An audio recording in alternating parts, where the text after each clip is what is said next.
Mas mabuting katakutan kaysa mahalin kung hindi mo kayang makuha pareho. Alam mo kung bakit madalas kang inaabuso?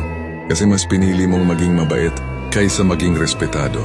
Comment mo kung ano pipiliin mo, to be loved ba or to be feared. Sabi ni Machiavelli, simple lang ang tao. Minamahal ka nila kapag may kailangan sila, pero nire-respeto ka nila kapag alam nilang may limitasyon ka. Ang pag-ibig pabago-bago. Ang takot, mas consistent. Kapag pinili mong maging too nice, ginagawa ka lang nilang safe zone. Yung tipong babalikan lang kapag convenient. Pero kapag ipinakita mong hindi ka madaling lapastanganin, bigla silang nag-iingat sa bawat galaw. Ang mga wise, alam ang balance, warm sa deserving, cold sa abusado. At kung hindi mo makuha pareho, mas mabuting katakutan ka ng mga manloloko kaysa mahalin ka lang kapag may kailangan. Respect, affection, boundaries are sweetness.